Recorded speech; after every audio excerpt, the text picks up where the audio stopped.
Hi everyone, welcome back to my channel. कहानी आगे से स्टार्ट करते हैं।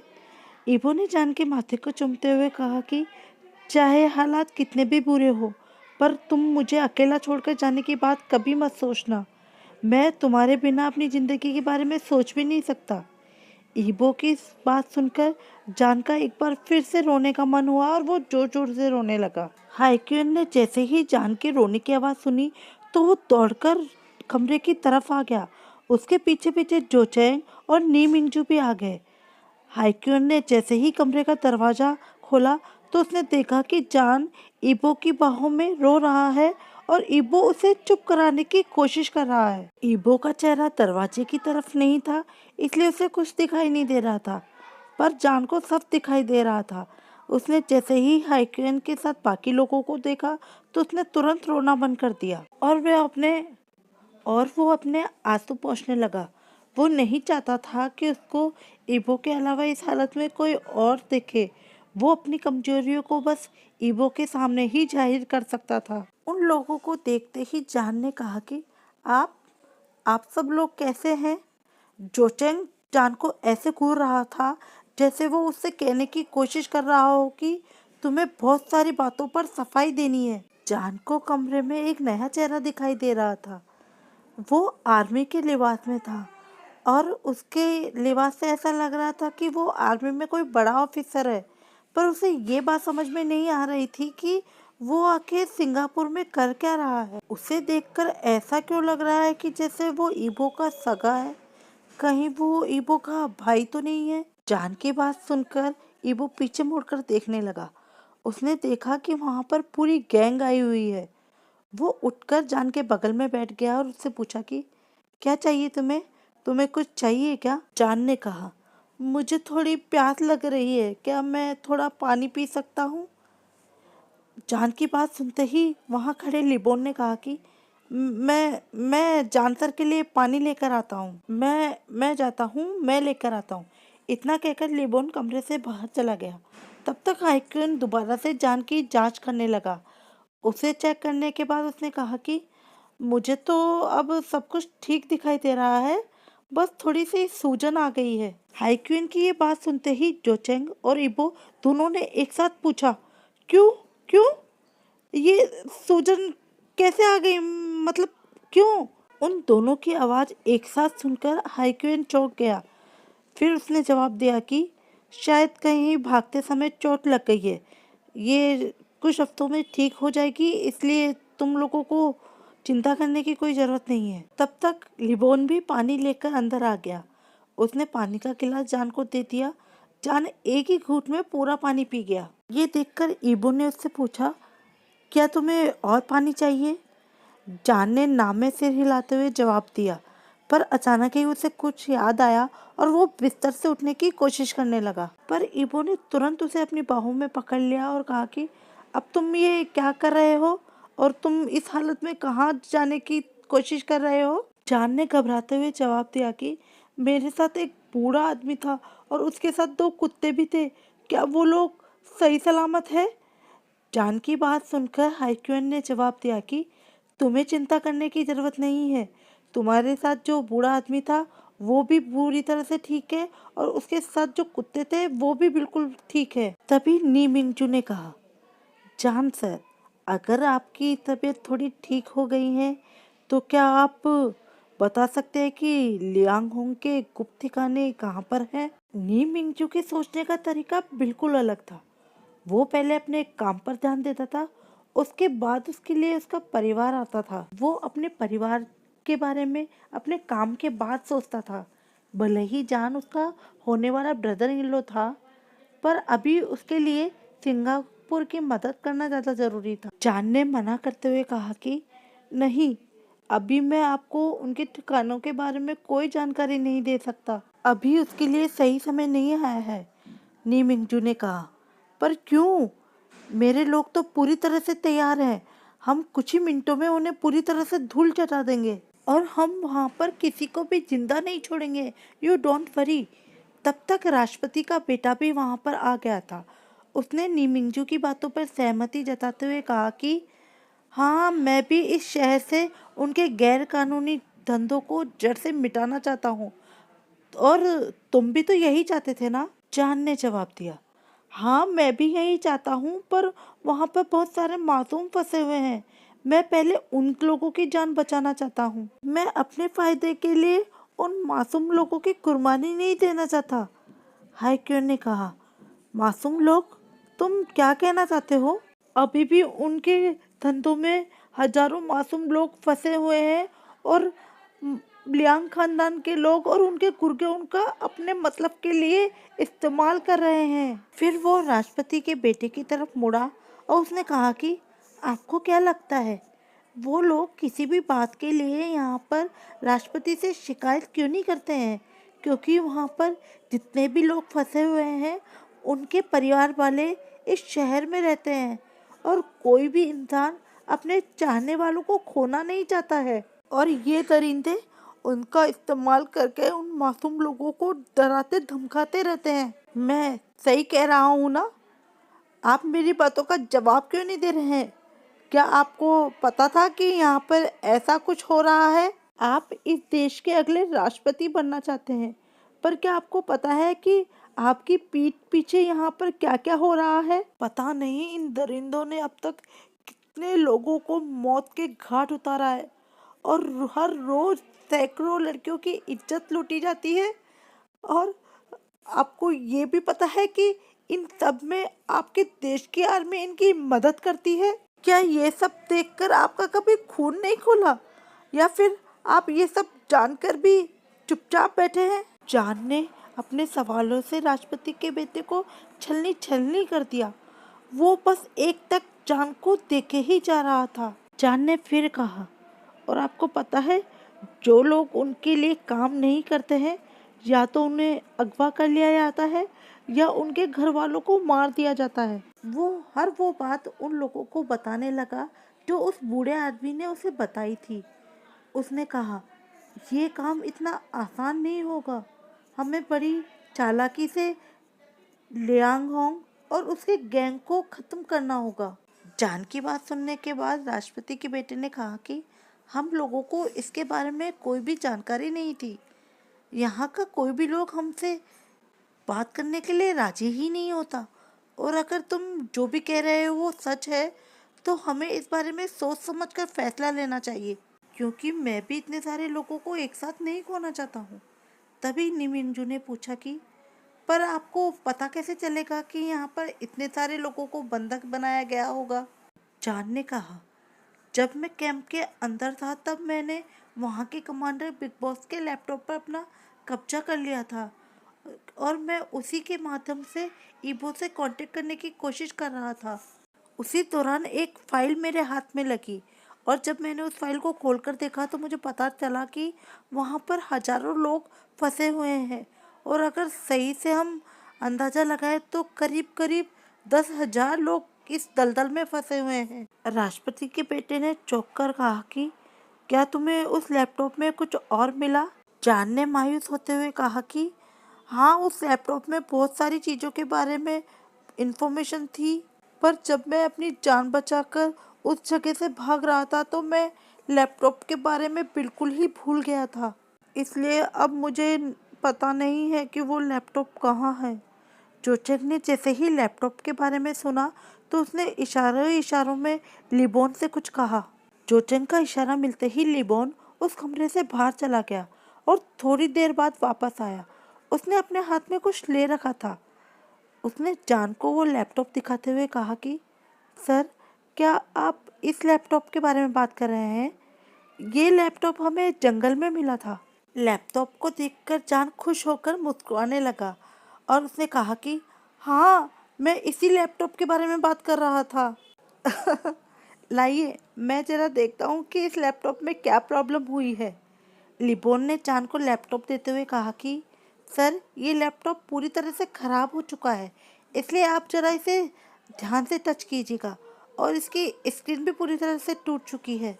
जान ने लिबोन से लैपटॉप ले लिया और उसे देखकर कहा कि ये लैपटॉप तो पूरी तरह से डैमेज हो गया है, पर मुझे लगता है कि अभी इसमें से कुछ जानकारियाँ निकाली जा सकती है। फिर वो ईबो की तरफ मुड़ा और उसने कहा कि ईबो, मेरा सारा सामान तुम्हारे होटल में रखा हुआ है और मुझे अभी उस सामान की ज़रूरत पड़ेगी। क्या तुम अभी उसे लेकर यहाँ पर आ सकते हो?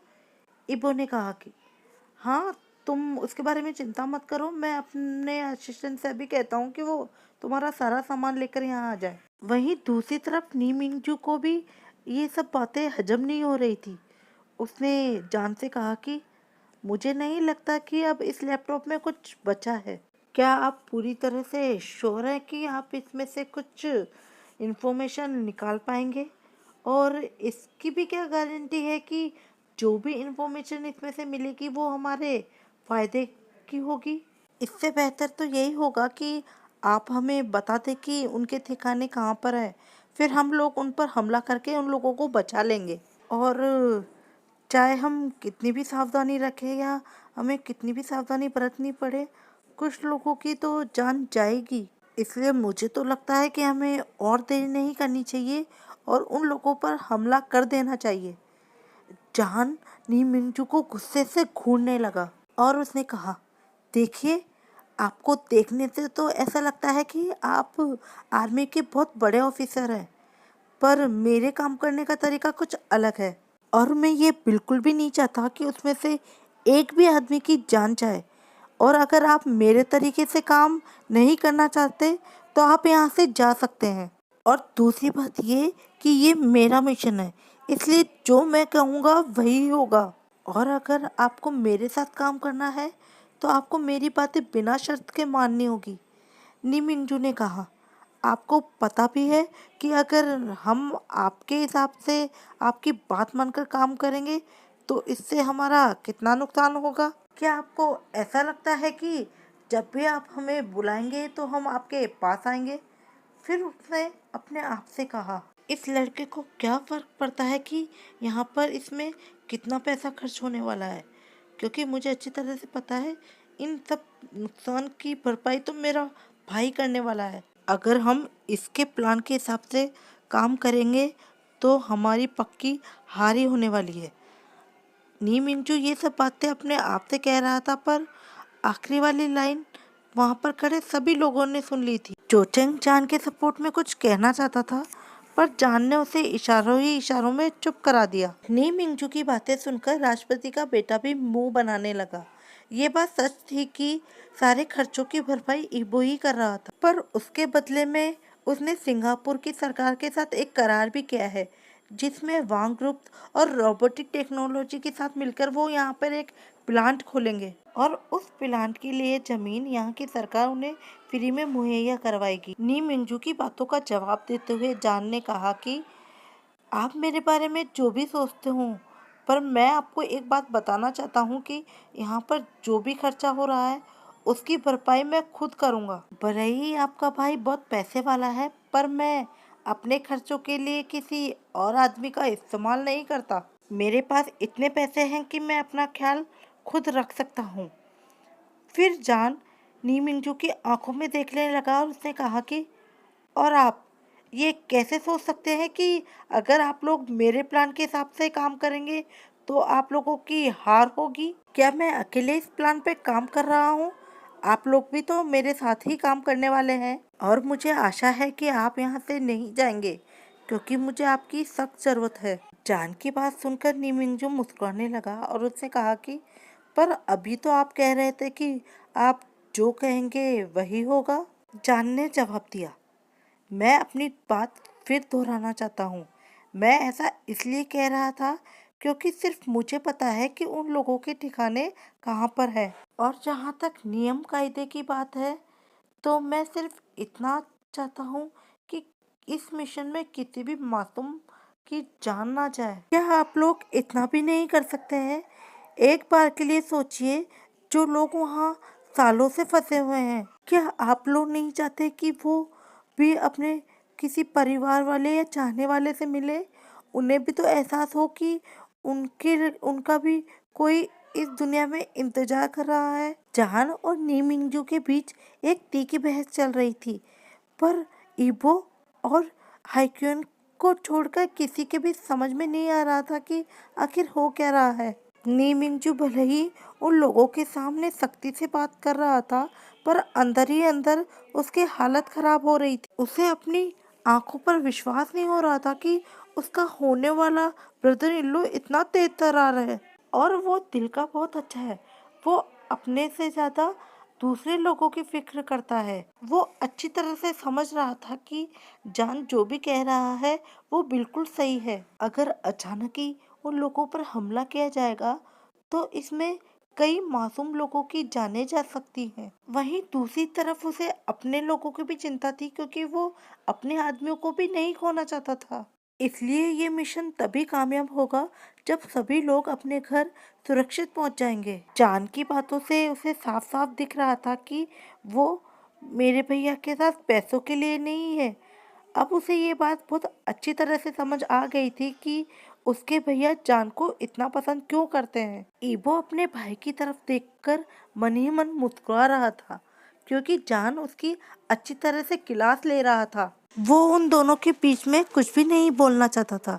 ली मिंगजू चलकर जान के पास आ गया और उसने कहा कि अगर ऐसी बात है तो फिर मैं आपकी मदद करने के लिए तैयार हूँ। चलिए बताइए कि आपका प्लान क्या है। जान ने जवाब दिया, मैंने अभी तक पूरा प्लान तो नहीं बनाया है। पहले मुझे एक बार चेक करने दीजिए कि बिग बॉस के लैपटॉप में कोई और इन्फॉर्मेशन तो नहीं है ना। फिर हम उस इन्फॉर्मेशन के हिसाब से पूरा प्लान बनाएंगे और फिर साथ में मिलकर काम करेंगे। सभी जान की बातों से राजी हो गए थे कि फिर तभी अचानक जान को खांसी होने लगी।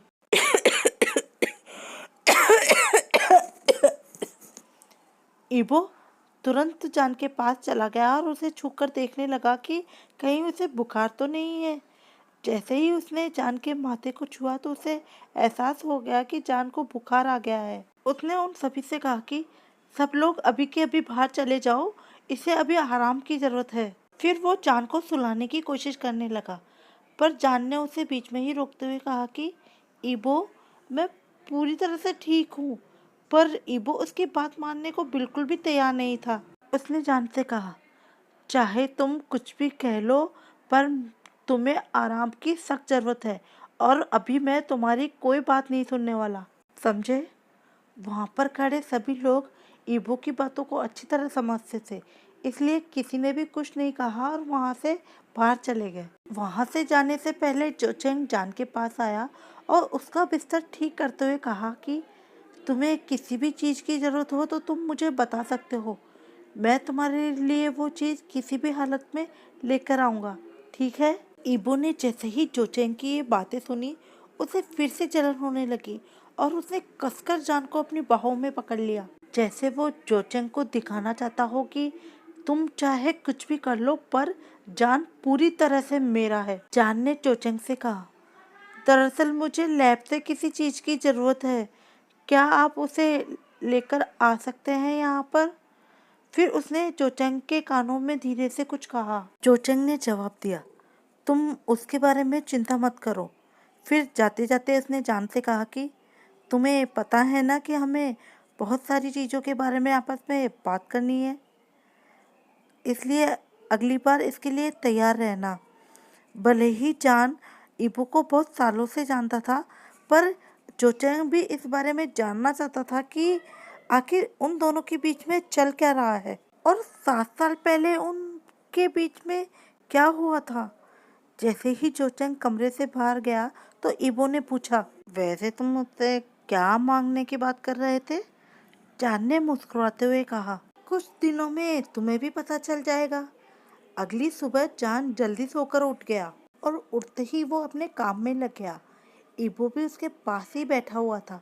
वो एक पल भी उसको अकेला नहीं छोड़ रहा था। इधर कैप्टन नीमिंजू के लोगों ने शहर के ज्यादातर हिस्सों पर अपना कब्जा जमा लिया था, इसलिए कुछ ही समय में लियांग होंग को ये खबर लग जाएगी कि उसका शहर उससे छिन गया है। फिर वो भी जवाबी हमले से पीछे नहीं हटेगा, इसलिए उसके कुछ भी करने से पहले इन लोगों को मिलकर उसके सारे ठिकानों को नष्ट करना पड़ेगा, नहीं तो इस लड़ाई में हजारों लोगों की जान जा सकती है। तब तक जान लैपटॉप पे काम करने लगा था। वो उस लैपटॉप से कुछ इन्फॉर्मेशन निकालने की कोशिश करने लगा। कई बार ऐसे कामों में बहुत दिनों का वक्त लग जाता है। ईबो को समझ में नहीं आ रहा था कि जान क्या करने की कोशिश कर रहा है, इसलिए वो चुपचाप बिना कुछ कहे उसकी मदद किए जा रहा था। धीरे धीरे वो उसे बताने लगा कि उसे क्या क्या करना चाहिए। जान जैसा जैसा ईबो को बता रहा था, ईबो वैसा ही करे जा रहा था। धीरे धीरे जान ने लैपटॉप से जानकारी इकट्ठा करना शुरू कर दिया था। वो दोनों अपने काम में इतने मशगूल हो गए थे कि उन लोगों को पता ही नहीं चल रहा था कि उनके आसपास क्या हो रहा है। वहां पर इकट्ठा सभी लोग उन दोनों को ऐसे देख रहे थे जैसे दो एलियन एक साथ काम कर रहे हों। कोई भी कुछ भी कहने की कोशिश ही नहीं कर रहा था। सबके मन में बस एक ही बात चल रही थी कि जान के पास इतना टैलेंट कहाँ से आया। उसकी काबिलियत को देखकर सभी लोग अपने दांतों तले उंगली दबा रहे थे। वाकई जान का टैलेंट काबिले तारीफ था। वहां पर मौजूद सभी लोग उन दोनों को एकटक निगाहों से देख रहे थे। ईबो के लोगों को भी विश्वास नहीं हो रहा था कि उनके बॉस को भी कंप्यूटर के बारे में इतनी जानकारी है। दोनों घंटों तक उस लैपटॉप पर काम करते रहे। धीरे धीरे जान ने उस लैपटॉप से बहुत सारी जानकारी इकट्ठी कर ली। देखते ही देखते उन लोगों को लियांगहोंग के गैर कानूनी धंधों के बारे में बहुत कुछ पता चल गया था। तब तक कैप्टन नी मिंगजू भी वहां पर आ गया था। वो जान को ही ढूंढ रहा था। वो जान को ढूंढते ढूंढते उसके कमरे तक पहुंच गया था, जहां दोनों हस्बैंड मिलकर एक साथ काम कर रहे थे। कमरे के अंदर जाते ही नी मिंगजू कुछ बोलने वाला था, पर ईबो ने उसे इशारों इशारों में चुप रहने को कहा। ईबो नहीं चाहता था कि जान को काम करते वक्त कोई भी परेशान करे, इसलिए वो उठकर नी मिंगजू के पास आ गया और उसे कुछ तस्वीरें देते हुए कहा कि तुम्हें इन तस्वीरों में जो कुछ भी दिख रहा है वो लियांगहोंग के गैर कानूनी धंधों के ठिकाने हैं। तुम एक बार इन्हें अच्छी तरीके से देख लो, फिर तुम अपने तरीके से एक प्लान बना सकते हो कि तुम्हें किस तरह से उन पर हमला करना है। तब तक जान कुछ और इन्फॉर्मेशन कलेक्ट करने की कोशिश कर रहा है, इसलिए तुम अभी उसे परेशान मत करो। हमें जैसे ही कोई और इन्फॉर्मेशन मिलेगी तो मैं तुम्हें उसके बारे में बता दूंगा। फिर वो वहाँ पर खड़े बाकी लोगों को समझाने लगा कि कोई भी जान को डिस्टर्ब नहीं करेगा, उसे वह शांति से काम करने दे, क्योंकि इस काम का जल्दी से जल्दी पूरा होना हमारे लिए बहुत जरूरी है। चोचंग भी वहीं खड़ा होकर जान को चुपचाप देख रहा था। उसे ये बात बहुत अच्छे से पता थी कि जब भी जान काम करता है और अगर उसे इस बीच में कोई परेशान करता है तो वो गुस्से से पागल हो जाता है। इसलिए वो भी मामले की नजाकत को समझते हुए वहां से चला गया था। दोपहर के खाने का वक्त हो गया था। जान पिछले कई घंटों से लैपटॉप पे काम कर रहा था, इसलिए उसने कुछ ढंग से खाया नहीं था। इसी बात का ध्यान रखते हुए ईबो का असिस्टेंट यूबिन उसके लिए कुछ खाने को लेकर आया। यूबिन भी जान के गुस्से का शिकार नहीं होना चाहता था, इसलिए इशारा करके उसने ईबो को बाहर ही बुला लिया और उसने वो सारा खाना ईबो को दे दिया। अपने पति को इस तरह काम करते हुए देखकर ईबो को मन ही मन उस पर तरस आ रहा था। एक तो पहले से ही उसकी तबीयत ठीक नहीं थी और ऊपर से पिछले कई घंटों से वो बिना कुछ खाए पिए लैपटॉप पे काम कर रहा था। उसे इस बात की चिंता हो रही थी कि कहीं उसकी तबीयत फिर से ज्यादा खराब ना हो जाए, इसलिए वो खाना लेकर कमरे के अंदर चला गया। वो जान के पास गया और उसने धीरे से कहा कि प्लीज मेरी जान, कुछ तो खा लो। अगर तुम्हारे शरीर में ताकत नहीं रहेगी तो तुम काम कैसे करोगे? दूसरों की जान बचाने से पहले खुद की भी जान बचाना जरूरी है। इनफैक्ट पहले अपनी जान बचा लो, क्योंकि अगर तुम खुद ही जिंदा नहीं रहोगे तो दूसरों की जान कैसे बचा पाओगे? जान ने मना करते हुए कहा कि मेरा अभी कुछ भी खाने का मन नहीं है, इसे प्लीज इबो तुम कुछ भी मत कहो। जब तक ये काम पूरा नहीं हो जाता मैं तब तक कुछ भी नहीं खाऊंगा। वैसे तो ईबो ने भी बहुत टाइम से कुछ नहीं खाया था, पर अचानक ही उसकी भी भूख चली गई थी। शायद जान के कुछ नहीं खाने की वजह से उसका भी मन नहीं था कि वो कुछ खाए, इसलिए उसने मन ही मन फैसला किया कि मैं इसकी मदद करता हूँ, क्योंकि जब तक ये काम खत्म नहीं हो जाता ये लड़का कुछ भी नहीं खाएगा और जब तक ये कुछ नहीं खाएगा तब तक मैं भी कुछ नहीं खाऊंगा। पूरी रात वो दोनों उस लैपटॉप पे काम करते रहे।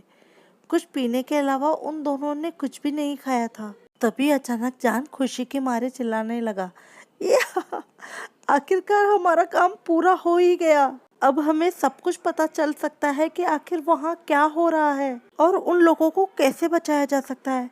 अब हम इस लैपटॉप की सारी इंफॉर्मेशन देख सकते हैं। ये सुनकर ईबो भी मुस्कुराने लगा और उसने कहा कि अच्छा, जरा मुझे भी तो दिखाओ कि तुमने अपनी उंगलियों से क्या जादू किया है। लैपटॉप में पड़ी इंफॉर्मेशन को देखकर ईबो ने कहा कि वाओ मेरी जान, आखिरकार तुमने कर दिखाया। तुमने महीनों का काम एक दिन में पूरा कर दिया।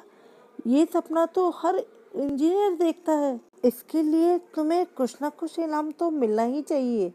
तभी अचानक जान अपनी आंखें मलने लगा। ये देखते ही तुरंत इबो ने उसके हाथ पकड़ लिए और उसे डांटते हुए कहा कि तुम हर बार ये क्यों भूल जाते हो कि डॉक्टर अंकल ने तुमसे क्या कहा है। उन्होंने साफ साफ कहा था कि तुम्हें किसी भी हालत में इस तरह से अपनी आंखों को नहीं मलना चाहिए, नहीं तो तुम्हारी आंखों में प्रॉब्लम हो सकती है।